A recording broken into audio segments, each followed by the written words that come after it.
This channel does not promote any violent, harmful, or illegal activities. All content provided by this channel is meant for an educational purpose only. We want justice, বলছেন junior ডাক্তাররাও।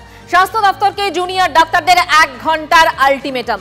স্বাস্থ্য ভবনের আধিকারিকদের কাছে একগুচ্ছ দাবি জানিয়েছেন junior ডাক্তাররা।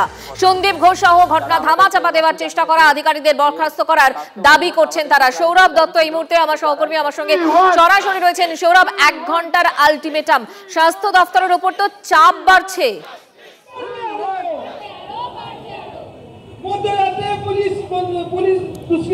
একেবারেই দেখো, স্বাস্থ্য ভবনের উপর চাপ বাড়ানোর জন্যই আজ সবকটি মেডিকেল কলেজের প্রতিনিধিদের নিয়ে এই স্বাস্থ্য ভবন অভিযান হয় সিজিও কমপ্লেক্স থেকে। এবং তাদের যে বক্তব্যটা ছিল যে স্বাস্থ্য ভবন হচ্ছে তাদের অভিভাবক। এই মেডিকেল কলেজ হাসপাতালগুলির যে নিরাপত্তার যে পরিবেশ, কলেজে পড়াশোনার যে পরিবেশ, সেটা অব্যাহত রাখার প্রাথমিক যে দায়িত্ব, সেই দায়িত্ব রাজ্য স্বাস্থ্য দপ্তরের, স্বাস্থ্য ভবনের। সেই জায়গা থেকে দাঁড়িয়ে আজ 13 দিন হতে চললো। এখনও পর্যন্ত তাদের যে দাবিগুলো রয়েছে যে তিলোত্তমা জাস্টিসের ক্ষেত্রে কি হয়েছে, কি ঘটেছে, সেটা কোনো সদুত্তর মেলেনি।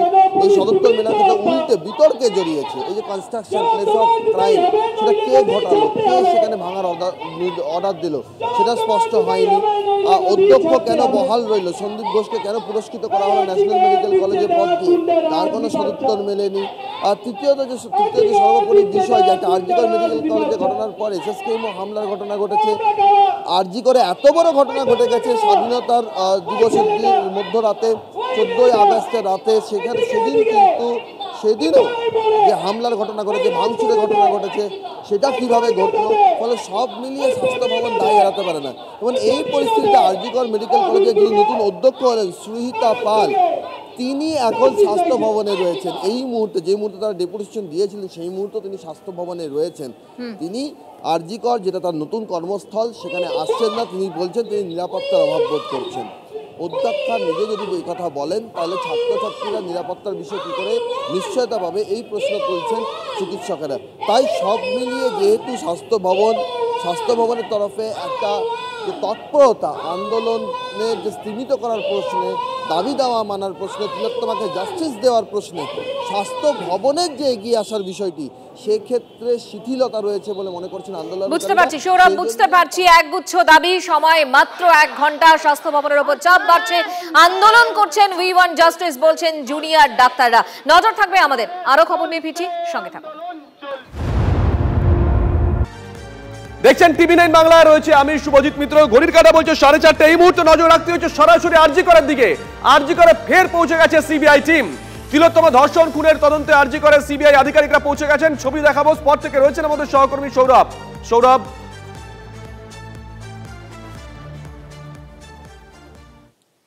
দেখো, 5 মিনিট আগেই সিবিআইয়ের আধিকারিক দল তারা এখানে আরজিকর মেডিকেল কলেজে এসছেন। এবং এই মুহূর্তে তুমি দেখতেই পাচ্ছ যে আরজিকরে যারা সিকিউরিটি বিভাগ রয়েছে, সেখানে নতুন করে আবার তৎপরতা শুরু হয়েছে। সিবিআইয়ের দল তারা সোজা চলে গিয়েছেন ঘটনাস্থলে এবং সেখানে গিয়ে তাদের তদন্তের যে বিষয়, সেই তদন্ত সম্পর্কিত বিষয়ে সেখানে যে জিজ্ঞাসাবাদ চলছে, সেই জিজ্ঞাসাবাদের থেকে বিষয়গুলি নিয়ে পর তারা সেই প্লেস অফ অকারেন্সে গেছেন। সেখানে তারা বিষয়গুলি খুঁটিয়ে দেখছেন যে জিজ্ঞাসাবাদ থেকে যে বিষয়গুলি উঠে আসছে, সেই বিষয়গুলি থেকে আরেকবার বা যে প্লেস অফ অকারেন্স, সেই প্লেস অফ অকারেন্সে এসে তারা বিষয়গুলি তদন্তের ক্ষেত্রে। সৌরভ, একটু যান্ত্রিক গোলযোগ হচ্ছে, পরবর্তী সময় তোমার সঙ্গে আবারও যোগাযোগ করবো। আর এই মুহূর্তে আমরা স্বাস্থ্য ভবনের দিকে নজর রাখবো। স্বাস্থ্য দপ্তরকে জুনিয়র ডাক্তার 1 ঘন্টার আলটিমেটাম দিয়েছেন।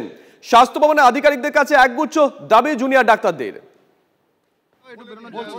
আপনারা একটু আসতে হন, তাহলে বলবো আমরা। একটু পিছিয়ে যান,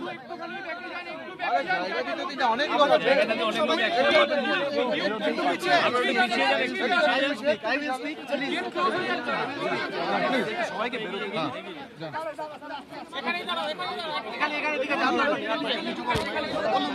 আসতে, আপনারা আসতে হন সবাই একটু প্লিজ।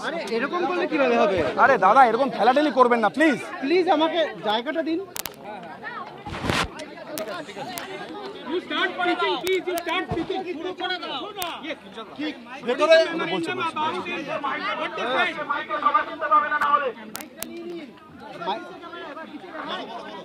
মাইকে বলো।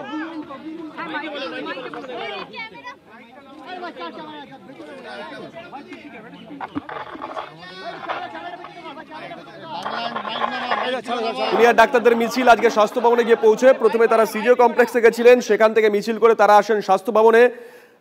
সময় যত বেড়েছিল ততই বেড়েছিল মিছিলের বহর।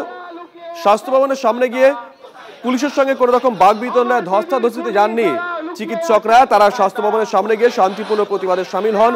স্বাস্থ্য ভবনের সামনে যে রাস্তা, সেই রাস্তায় বসে পড়েন চিকিৎসকরা। হাতের ব্যানারগুলো দেখছেন, পোস্টারগুলো দেখছেন, একগুচ্ছ দাবি রয়েছে তাদের অভিযোগ যে দীর্ঘদিন ধরে সন্দীপ ঘোষের বিরুদ্ধে স্বাস্থ্য ভবনের কাছে অভিযোগ জমা পড়েছিল, কিন্তু স্বাস্থ্য ভবন কি ব্যবস্থা নিয়েছিল তারা জানতে চাইছেন নবনিযুক্ত প্রিন্সিপাল সেই সুহিতা পাল তিনি কোথায়? দেখুন লেখা রয়েছে প্রিন্সিপাল হাওয়া। সেই সুহিতা পাল কোথায়? তাকে একদিন দুদিন দেখা গেছিল, তারপর থেকে তিনিও যাচ্ছেন না। তিনি না যাওয়ার অজুহাত দিয়েছিলেন বা কারণ দেখিয়েছিলেন যে নিরাপত্তার অভাব বোধ করছেন। আর নিরাপত্তার অভাব তো তার ছাত্রছাত্রীরাও বোধ করছেন। তারা কোথায় যাবেন? তারা তো কার্যত অভিভাবকহীন হয়ে পড়েছেন, তাই তারা রাস্তায় নেমে আসতে বাধ্য হয়েছেন, এমনটাই জানিয়েছেন তারা বলেছেন আজকে 13 দিন হয়ে গেল তারা তাদের কলেজে, তাদের মেডিকেল কলেজে, হাসপাতালে বিক্ষোভ প্রতিবাদে নিজেদের মতন করে সামিল হয়েছিলেন, কিন্তু কোথাও গিয়ে তারা মনে করেছেন যে প্রশাসনের কানে এই খবরটা পৌঁছে দেওয়া দরকার, তাই তারা আজকে স্বাস্থ্য ভবনে এসেছেন। যদি আবারও বলি, স্বাস্থ্য ভবন পর্যন্ত তাদেরকে যেতে দেওয়া হয়নি, স্বাস্থ্য ভবনের অদূরেই তাদেরকে আটকে দেওয়া হয়। তারপরে তারা শান্তিপূর্ণ বিক্ষোভে বসে পড়েন, যে ছবি আমরা দেখাচ্ছি। সেখান থেকে 20 জনের একটি দল তারা স্বাস্থ্য ভবনের ভিতরে যায় তাদের দাবি দাওয়া জানাতে, এবং তারা জানিয়েছিলেন যে এরপরে 1 ঘন্টা তারা সময়সীমা দিয়ে দিয়েছিলেন, 1 ঘন্টা পর তারা তাদের মতন করে আন্দোলনের রূপরেখা ঠিক করবেন। এই মুহূর্তে আমরা স্বাস্থ্য ভবনের ঠিক বাইরের ছবিটা দেখাচ্ছি, যেখানে পৌঁছে গেছিলেন জুনিয়র চিকিৎসকরা।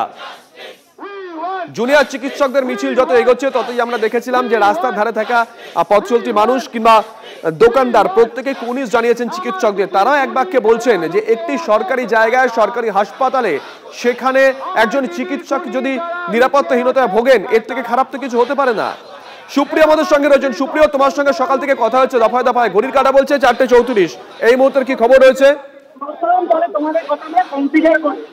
আমরা বলি যে আমরা 1 ঘন্টা সময় দিচ্ছি, আপনারা প্লিজ নিজেরা আলোচনা করুন। এবং বর্তমান প্রিন্সিপাল আর যেখানে বর্তমান প্রিন্সিপাল সুহিতা পাল, তিনি দায়িত্ব নিয়ে যাচ্ছেন 14 তারিখে প্ল্যান মব অ্যাটাকের পর তিনি আর হসপিটালে আসছেন না। আমাদের অভিভাবক যিনি আসছেন না, অথচ আমাদের জুনিয়র ডাক্তাররা বলছেন যে তোমরা এসো। এই ঘটনার উত্তর দিয়ে আমরা এসেছিলাম, কিন্তু যা ওই গোটা বৈঠকে যেটুকু থেকে আমাদের যে মনে হয়েছে যে স্বাস্থ্য ভবন অযথা প্রশাসনিক জটিলতার দোহাই দেখিয়ে ব্যাপারটিকে দীর্ঘায়িত করতে চাইছেন, এবং আমাদের না স্পষ্টতই মনে হয়েছে কোনো একটা চাপের কাছে স্বাস্থ্য ভবনে অসহায় যে আমাদের এই সামান্য দাবিটুকু আমরা জাস্টিস চাইতে আজকে স্বাস্থ্য ভবনে আসিনি। আমরা চেয়েছিলাম যে আমাদের যে সামান্য দাবি ছিল যে এই যে পদগুলোতে যে লোকগুলো ছিলেন তাদের যাতে প্রশাসনিক ব্যর্থতার দায় স্বাস্থ্য ভবন স্বীকার করুক, এবং তাদের যাতে আর কোনোভাবেই কোনোদিন প্রশাসনিক পদে না রাখা হয়। কিন্তু আমাদের মনে হয়েছে আমাদের এই সামান্য দাবি আমরা এতক্ষণ অপেক্ষা করার পরেও তারা মেনে নিতে পারলেন না। ওনারা ভার্বাল অ্যাসিওরেন্স দিয়েছেন যে দেখব, কিন্তু আমাদের মনে হয়েছে যে স্বাস্থ্য ভবন কোনো একটাভাবে অসহায়। তো আজকে আমরা স্বাস্থ্য ভবনের সাথে এই বৈঠকে অত্যন্ত হতাশ, এবং আমরা বারবার জানাতে চাইছি আমাদের ন্যায় বিচারের যে আন্দোলন, সেই আন্দোলন কিন্তু আমরা একইভাবে চালিয়ে যাব। আপনারা 1 ঘন্টা আলটিমেটাম দিয়েছিলেন এই যে তাদেরকে পদ থেকে সরানো বা অপসারণের। আমরা 1 ঘন্টা আলটিমেটাম পদত্যাগ দিয়েছিলাম, ওনারা বলেছিলেন আমরা দেখছি। আমরা 1 ঘন্টা পর দেখলাম কোনো সদুত্তর তারা দিতে পারছেন না। আমরা এখান থেকে বেরিয়ে এসেছি। আমাদের মনে হয়েছে ওখানে আরও বেশি আলোচনা করে দীর্ঘায়িত করা আমাদের আন্দোলনের সময় নষ্ট। আমাদের মনে হচ্ছে এই যে আজকে আমরা এত 5000-6000 ডাক্তাররা মিলে এলাম এবং তাদের রিপ্রেজেন্টেটিভরা ভেতরে এলাম, এবং মানে আমরা জানি এর আগে অনেক কিছু দাবি, যেমন আমাদের যিনি এক্স প্রিন্সিপাল ছিলেন উনি রিজাইন করলেন, তাকে খুব তাড়াহুড়ো করে 4 ঘন্টার মধ্যে অন্য একটি কলেজের প্রিন্সিপাল করে দিলেন। কিন্তু অথচ এই ক্ষেত্রে আমরা যে ছোট ছোট দাবিগুলো নিয়ে এসেছি সেইগুলো ওনাদের মানতে এত সময়, এত প্রশাসনিক জটিলতা কেন আমরা বুঝতে পারলাম না। স্পষ্টতই আমরা এই যে আমাদের বৈঠক হলো তাতে আমরা খুবই হতাশ, এবং আমাদের মনে হয়েছে স্বাস্থ্য ভবন খুব অসহায়। একজন করে প্লিজ, একজন করে। আমাদের দাবিগুলো যদি দেখেন সেই দাবিতে পরিষ্কার লেখা আছে যে আমরা কি চাই, সেগুলো লেখা আছে। এবং এটার সাথে আমাদের আন্দোলনের কিন্তু কোনো যোগ নেই। আমাদের আন্দোলনের যে মূল দাবি জাস্টিস, সেইটা চাইতে কিন্তু আমরা এখানে আসিনি। এটা গেল প্রথম কথা। তাই এখানে কি সিদ্ধান্ত হলো সেই অনুযায়ী আমাদের আন্দোলন কিভাবে চলবে তার উপর নির্ভর করছে না। কালকে সুপ্রিম কোর্টের হিয়ারিং আছে, আবার কালকে সুপ্রিম কোর্ট সিবিআইয়ের কাছে জানতে চেয়েছে। কালকে আমরা দেখব কি হচ্ছে, সিবিআই কি উত্তর দিচ্ছে, তারপরে আমাদের আন্দোলনের নেক্সট যে কর্মসূচি সেটা আমরা জানাবো। আপনাদের প্রিন্সিপাল নেই, যে দাবি ছিল আপনাদের এখনো আছে, সে বিষয়ে কি কথা হলো? সেই বিষয়েও বলেছি, সেই বিষয়ে উনি কিছুই বলতে পারলেন না, নিরুত্তর থাকলেন। একদম বললেন যে দেখছি, দেখবো। এইগুলো তো আমরা ডে 1 থেকে শুনে আসছি। তারপরেও যে কেন এত মানে কি বলবো, এগুলোতে আমরা মানে আমরা কিছু উত্তর পাইনি বেসিক্যালি। আপনাদের কাছে কর্তৃপক্ষ কি কোনো বিকল্প প্রস্তাব? না, কোনো বিকল্প প্রস্তাব কিচ্ছু দেয়নি। না, আপনারা তো বলেছিলেন যে অনেকদিন আগে থেকে আপনারা এই দাবিগুলোর কথা বলছেন। এক্স্যাক্টলি। আজকে স্বাস্থ্য ভবন বলছে আজ ওনারা জানতে পারলেন, তাহলে কোথায় মিসিং লিংকটা কেন? সেটাই তো জানতে চাইছি, আমরাও তো অবাক।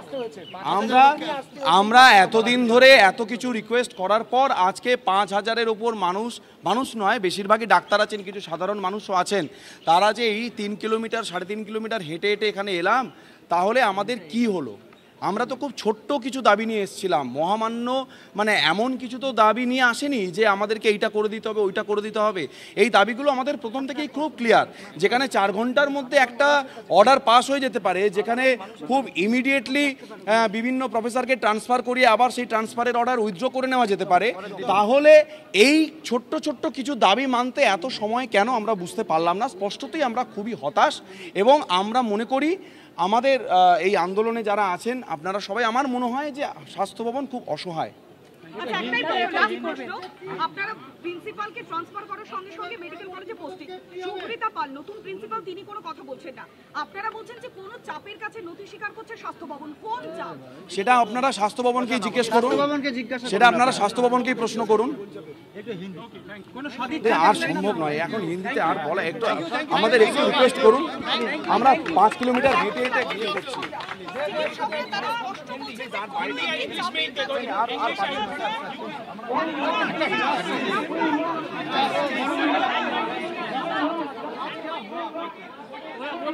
আমরা এই মুহূর্তে স্বাস্থ্য ভবনের বাইরের ছবিটা দেখাচ্ছিলাম। স্বাস্থ্য ভবনে গেছিলেন 20 জনের একটি টিম, জুনিয়র চিকিৎসকদের একটি টিম। তারা আলটিমেটাম দিয়েছিলেন 1 ঘন্টার। তারা বলেছিলেন সন্দীপ ঘোষ সহ ঘটনা ধামাচাপা দেওয়ার চেষ্টা করা আধিকারিকদের বরখাস্ত করতে হবে। কিন্তু তারা বেরিয়ে এসে বললেন যে স্বাস্থ্য ভবনের তরফ থেকে ভার্বাল অ্যাসুরেন্স পেলেও কোন রকমভাবে স্বাস্থ্য ভবনের তরফ থেকে লিখিত কিছু দেওয়া হয়নি, অফিসিয়ালি কিছু দেওয়া হয়নি যে তাদের দাবি মেনে নেওয়া হচ্ছে, তাই তারা আন্দোলন চালিয়ে নিয়ে যাবেন।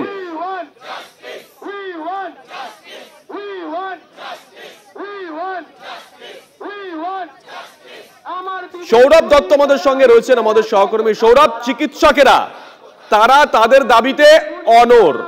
সৌরভ,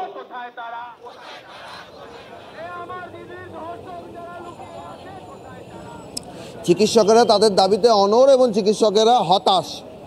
এই শব্দবন্ধই তারা স্বাস্থ্য ভবন অভিযান চালিয়ে স্বাস্থ্য ভবনের কর্তা ব্যক্তিদের সঙ্গে কথা বলে সাংবাদিক বৈঠক শেষে তারা জানাচ্ছেন তারা হতাশ কেন। তারা বলছেন যে তারা এতদিন ধরে আন্দোলন চালাচ্ছেন, তাদের যে দাবি দেওয়া সেই বিষয়গুলি স্বাস্থ্য ভবনের কর্তা ব্যক্তিরা বলছেন তারা জানেন না। স্বাস্থ্য ভবনের কর্তা ব্যক্তিদের কাছে প্রশ্ন করতে হয় তাহলে 13 দিন ধরে তারা জানলেনটা কি। এখানে তিলোত্তমার হত্যাকাণ্ডের দাবিতে একটা আন্দোলন রাজ্যিকর থেকে সারা রাজ্যে ছড়িয়ে পড়েছে, সবকটি মেডিকেল কলেজে ছড়িয়ে পড়েছে। সেখানে নিরাপত্তার বিষয়, তিলোত্তমার জাস্টিসের বিষয়, তিলোত্তমার ধর্ষণ এবং খুনের ঘটনার সঙ্গে কারা জড়িত, সেখানে এভিডেন্স ট্যাম্পারের যে বিষয়, এত বিতর্ক হচ্ছে তারা কিচ্ছু জানেন না। তারা সংবাদ মাধ্যম দেখেন না।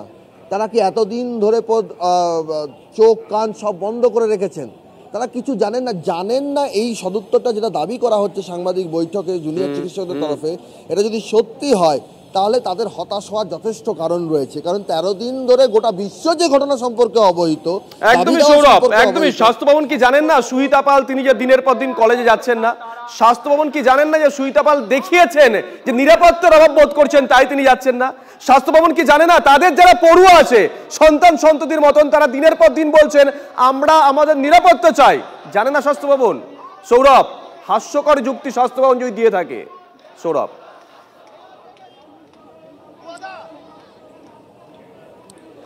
অবশ্যই যদি জুনিয়র চিকিৎসকরা যে দাবি করছেন সেটা যদি সত্যি হয় তাহলে অবশ্যই একটা হাস্যকর দাবি। তার কারণ এতদিন ধরে আন্দোলন কেন চলছে সেই বিষয়টা নিয়ে যে কোন প্রশ্নে আন্দোলন চলছে সিবিআই তদন্তের পর সেটা জানার দায় তো স্বাস্থ্য ভবনেরও রয়েছে। স্বাস্থ্য ভবনের যারা কর্তা ব্যক্তি রয়েছেন তাদেরও তো জানানোর দায় রয়েছে। এখানে আরজিকর মেডিকেল কলেজে স্বাস্থ্য ভবনে এতজন আধিকারিক রয়েছেন, প্রত্যেকটা মেডিকেল কলেজে এতজন আধিকারিক রয়েছেন, কেউ কোনো ইনপুট দেননি যে কিসের দাবিতে এখানে এতদিন ধরে সিনিয়র রেসিডেন্ট যারা আছেন, যারা পিজিটি আছেন, যারা হাউস স্টাফ আছেন, তারা কর্মবিরতি চালিয়ে যাচ্ছেন। ফলে এটা অবশ্যই একটা হাস্যকর যুক্তি। সর্বোপরি যখন জুনিয়র চিকিৎসকরা সেখানে এই বিষয়গুলো জানান, তাদের যে আরেকটা যে দাবি যে নতুন যিনি অধ্যক্ষ হয়েছেন আরজিকরে সুরজিতা পাল, তাকে পাওয়া যাচ্ছে না। তিনি কিন্তু তখন স্বাস্থ্য ভবনেই ছিলেন। তিনি আমরা যেটা জানতে পারছি সূত্র মারফত তিনি স্বাস্থ্য ভবনেরই একটি ঘরে তিনি ছিলেন। তিনি সেখানেও তো দেখা করতে পারতেন। তিনি আরজিকরে নিরাপত্তার অভাব বোধ করছেন।